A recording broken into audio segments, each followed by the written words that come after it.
If you're looking to A, B, test your emails and GetResponse, you're in the right place.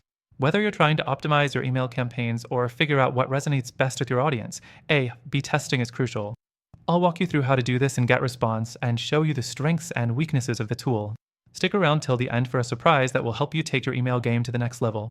Let's start with setting up your A, B test and GetResponse. First, head over to your GetResponse account, click on Create Campaign, and select A, B test. This will bring you to a screen where you can start experimenting with your email subject lines, content, or even your sender name. Next thing you'll need to do is choose the email you want to test. You can either duplicate an existing campaign or create a new one from scratch. When you're in the A, B test section, you'll notice that GetResponse lets you test up to 5 variations of your email. This is great for trying out different subject lines or even testing out slight changes in the body copy to see which one converts better. However, the downside is that GetResponse doesn't always provide the clearest data on why one variant works better than another. You might need a bit of trial and error to get it right, and that can be time-consuming. Moving on to the next thing. After setting up your variations, GetResponse allows you to split your list into smaller groups. This helps ensure that each email version gets sent to a statistically significant group of recipients. Once your emails are sent, GetResponse provides a basic comparison of open rates, click-through rates, and conversions.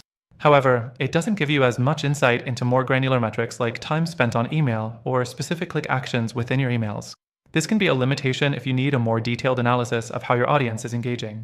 The fourth thing to consider is GetResponse's automation features. After your A/B test, you can set up automated actions to follow up with recipients who engage with your email or trigger other actions based on the results of your test. While this is useful, the automation builder can feel a bit clunky and not as intuitive as other software, which can lead to confusion if you're new to email marketing. Lastly, let's talk about GetResponse's pricing. The platform offers a variety of plans, and while they are generally affordable, A/B testing is only available in certain higher tier plans. So, if you're on a budget or just starting out, this could be a significant hurdle for your email marketing efforts.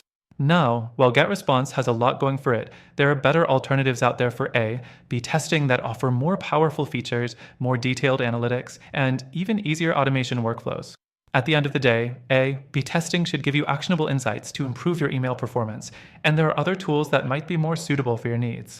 But don't worry, through the link in the description, you'll get access to an exclusive extended free trial for GetResponse, and we've also got some amazing alternatives for you that offer free trials as well. These alternatives could potentially provide you with better tools for the job at hand. You'll get access to the best free trials and exclusive benefits only available to our viewers. Check it out and start optimizing your email campaigns today.